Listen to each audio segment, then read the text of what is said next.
the students of class plus 2 physics. In this my lecture we will discuss about the Van de Graaff generator. What is Van de Graaff generator? Its working principle, construction, various component of the Van de Graaff generator, and how this Van de Graaff generator work. Okay, now what is Van de Graaff generator? See here the diagram. Okay, and Van de Graaff generator is an electrostatic high voltage generator which produces very high potential of the order of 10⁻⁶ volt. It is used to accelerate the charged particle like neutron, proton, positively charged particle, so as to carry out the nuclear reactions. And it was designed by the name Robert J. Van de Graaff in 1931 to honor the Van de Graaff. Okay, इसकी construction को, various component को understand करने से पहले हम इसका basic principle discuss कर लेंगे. द प्रिंसिपल जो वैन de Graaff जनरेटर का, वो दो कंसेप्ट के ऊपर बेस्ड है. फर्स्ट जो it is based on the principle electrostatic induction and action of points, that is action of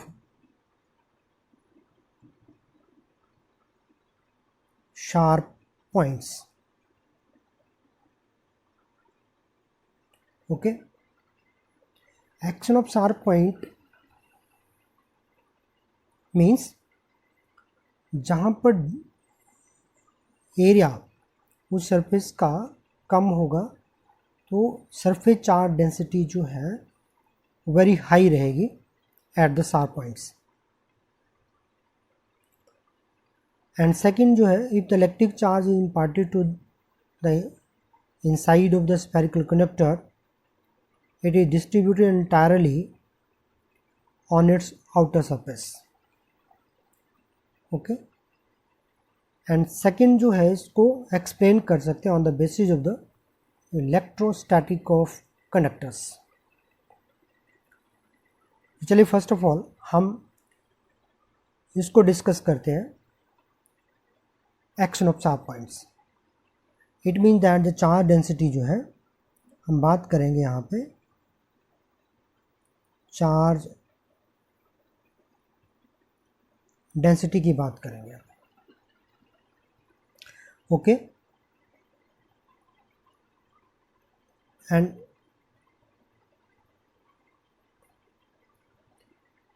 suppose एक हमारे पास कंडक्टिंग स्फीयर है and second conducting sphere is of small radius, and suppose that इसका size जो है वो R2 है और इस कंडक्टिंग स्फीयर का साइज जो R1 है. It mean the radius is this. Okay, and ये दोनों आपस में कनेक्टेड है. these two conducting sphere A and B. It means यदि ये दोनों आपस में कनेक्टेड है तो इसका जो पोटेंशियल है B1 और इसका जो पोटेंशियल है वो दोनों का सेम रहेगा. ओके, एंड इसको हम प्रूव कर सकते हैं, शो कर सकते हैं. Suppose that the potential B1 is equal to KQ R1, but if sigma 1 is the surface charge density of this and sigma 2 is the surface charge density of the B sphere, and B2 is equal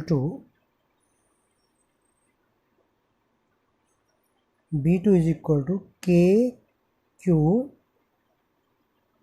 R2. Okay, what is the value of Q? Q is equal to sigma multiplied by A. So 1 by 1 हम discuss कर लेते हैं. So therefore B1 is equal to K sigma 1 area of this, इसका area रहेगा हमारे पास that is equal to 4 pi r1 square,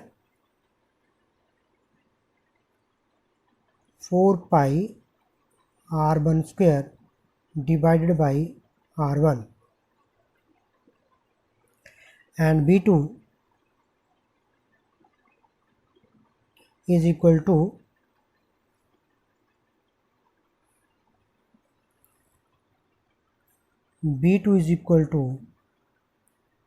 K sigma 2 into 4 pi r2 square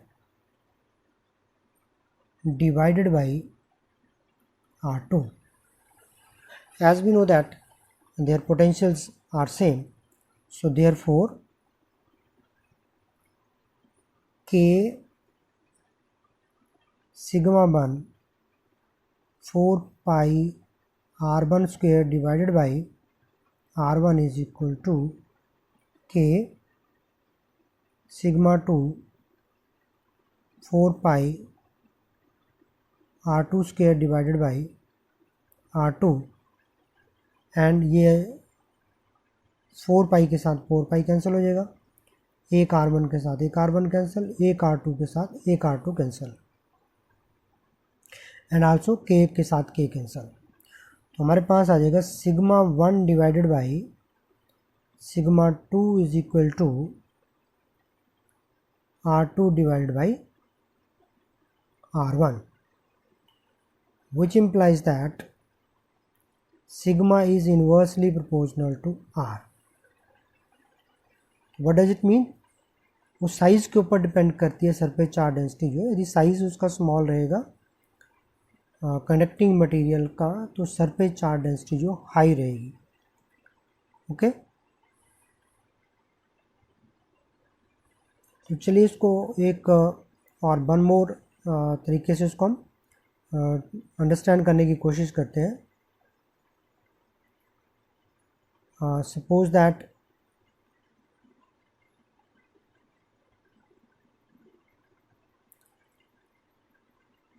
यहाँ पर हमारे पास कोई जो है लाइक दिस कोई कंडक्टिंग स्फीयर है. ओके, यहाँ पर आप इसको देख रहे हैं तो by using the property of the conductor या behaviour of the conductor inside the electric field, the conductors are equipotential surfaces. Suppose that हम यहाँ पे इसको कंसिडर कर लेते हैं, एक जो है पॉइंट यहाँ पे ले लेते हैं और इसको हम कंप्लीट करने की कोशिश करते हैं. एक स्फीयर हमारे पास ये बन जाता है और सेकंड पॉइंट हम यहाँ पे ले लेते हैं, तो एक स्फीयर हमारे पास ये बन जाता है इसमें. ओके, और इसका हम साइज रेडियस इसकी r1 कंसिडर कर लेते हैं और इसका रेडियस जो है r2 कंसिडर कर लेते हैं. As we know that b जो है इसके लिए क्या रहेगा, इक्वल टू कांस्टेंट. ठीक है, और कनेक्टिंग या कंडक्टर जो है are equipotential surfaces. Again here b1 is equal to b2. Now suppose that इसका रेडियस r1 ले लिया हमने इसका और इसका साइज जो r2 कंसिडर कर लिया, तो हमारे पास b1 equal to b2 k sigma 1 a की वैल्यू हम यहाँ पे फिर पुट कर देते हैं इसको 4 pi r1 square divided by r1 is equal to K sigma to 4 pi R2 square divided by R2। Again R2 के साथ एक R2 कैंसिल, 4 पाई के साथ 4 पाई कैंसिल, R1 के साथ R1 कैंसिल, K के साथ K कैंसिल जो है। So which is implies that sigma 1 divided by sigma 2 is equal to R2 divided by R1। Okay, अब सी हियर R1 की जो वैल्यू स्मॉल है, R1 is less than R2, तो it means that R2 divided by R1 is greater than 1. So what? Sigma 1 divided by sigma 2 is greater than 1, or implies sigma 1 is greater than sigma 2. It means that the surface charge density is very high, very large at the sharp point. वहाँ पे maximum charge जो है discharge करेगा जहाँ पे surface area कम रहेगा उसका।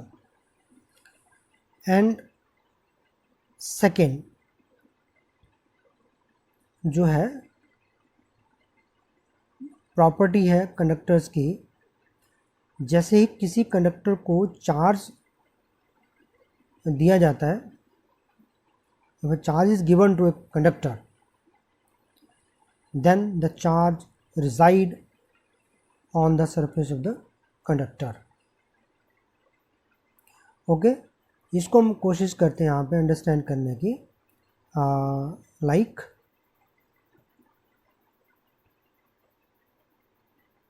ये कोई हमारे पास कनेक्टिंग शेल है ऑफ रेडियस R और अनदर कनेक्टिंग शेल या स्फीयर जो है connecting sphere concentric inside the connecting shell. Okay, and suppose that इसका जो रेडियस है स्मॉल r है और बाहर वाला जो है उसका रेडियस कैपिटल R है।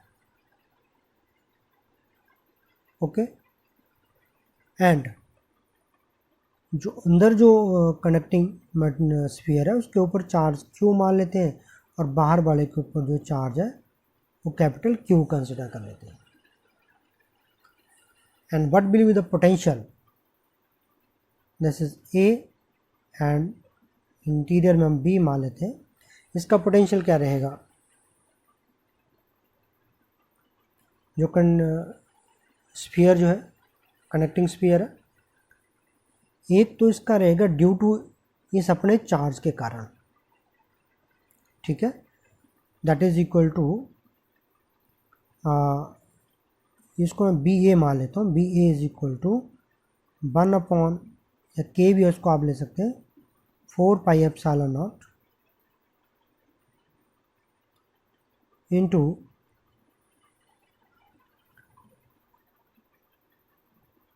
क्यू अपॉन आर प्लस, एक तो पोटेंशियल इसका अपने कारण से रहेगा और दूसरा इस चार्ज के कारण जो स्मॉल क्यू है, plus 1 upon 4 pi epsilon naught small Q divided by are.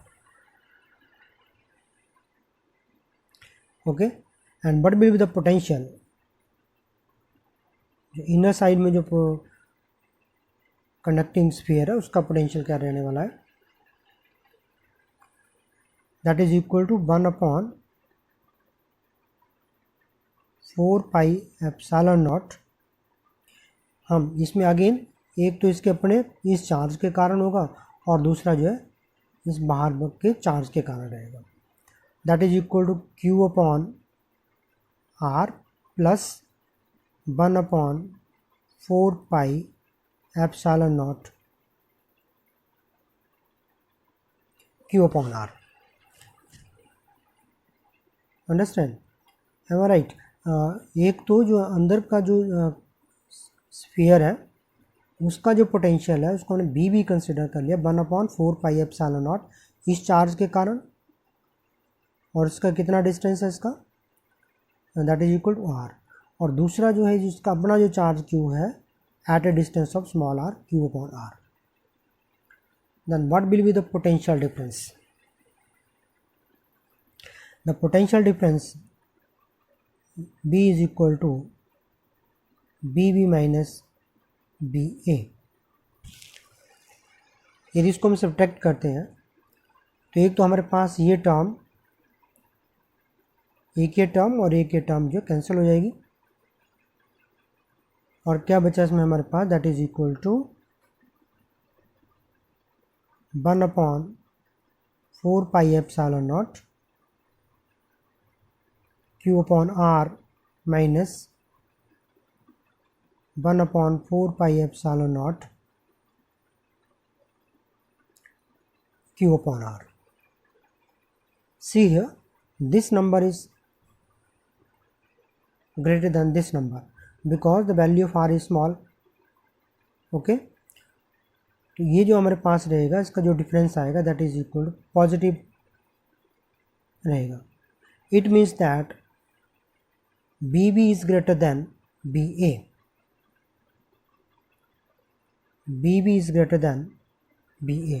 The potential at B is greater than potential at A. और एक और चीज़ में हम इम्पोर्टेंट ड्रॉ कर रहे हैं, दैट इज सी हियर, बाहर का जो चार्ज है उसके ऊपर डिपेंड नहीं करता है। द पोटेंशियल डिफरेंस, इन दोनों के बीच का जो पोटेंशियल डिफरेंस है इस चार्ज Q के ऊपर the charge on the spherical shell, ठीक है, उसके ऊपर डिपेंड नहीं करता इसका पोटेंशियल जो है। Okay, the potential difference is independent of the charge Q। So therefore if a sphere is connected to a cell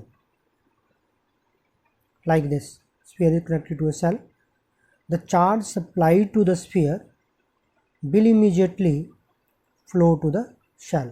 जैसे उसको हम चार्ज सप्लाई करेंगे तो इमीडिएटली वो कहाँ पर चला जाएगा, आउटर सरफेस के ऊपर। Because the potential difference of the sphere is higher than the cell, it form the basic principle of the Van de Graaff generator. Okay, this is very important one. दो concept को लेकर के हम इसको explain कर सकते हैं, इसका वर्किंग एंड कंस्ट्रक्शन जो है of a Van de Graaff generator. And finally construction and working of the Van de Graaff generator. Construction में क्या गया इसका कंपोनेंट रहते हैं, it consist of large conducting spherical shell mounted on the two insulated stand CC1 CC dash। A belt is made of the insulated material run over the two pulley with the help of the electric motor। The metal comb is called spray comb, C1 को spray comb कह लेते हैं। Maintained at the high potential of order, this produces the positive ion and get sprayed upward on the moving belt। Okay, and a comb C2 called collecting comb facing the upper end of the belt connecting to the spherical shell, the comb C2 acquire the negative charge and the sphere acquire the positive charge। Okay, the positive charge immediately moves on the outer surface of the cell as the belt moves continuously, so the charge on the cell increases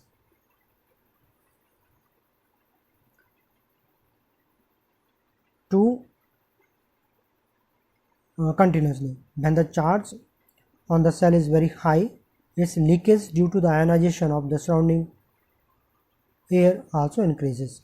To prevent the leakage of the generator is completely enclosed inside the earth steel tank filled with air under pressure। The positive ions such as proton, neutron are generated in the discharge tube get accelerated in the downward and hit the target with large kinetic energy and bring out the nuclear disintegration. Okay, चलिए इसको understand करने की कोशिश करिए. इसका diagram है.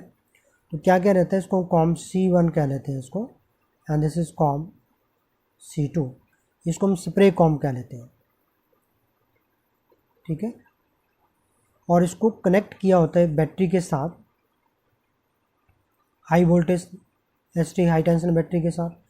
जैसे इसको कनेक्ट करेंगे तो ये चार्ज जो है, पॉजिटिव चार्ज, ये due to the high density at the points, ये डिस्चार्ज करेगा चार्ज जो है, स्प्रे करेगा इसके ऊपर, बेल्ट के ऊपर, मूविंग बेल्ट, और बेल्ट जो है अपवर्ड की तरफ मूव कर रही है. ओके, और यहाँ पर पॉजिटिव और यहाँ पे नेगेटिव चार्ज रहेगा.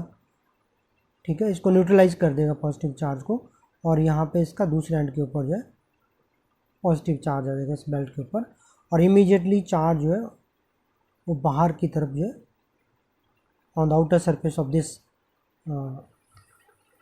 Sphere. And this is the insulating stand.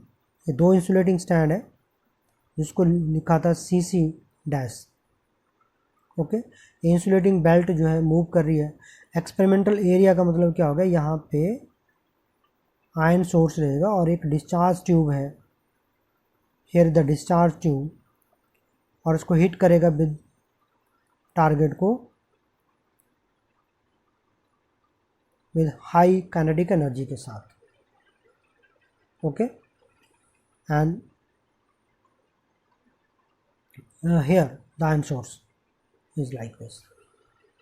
Okay, and this is the construction and working of the Van de Graaff generator, and this whole apparatus is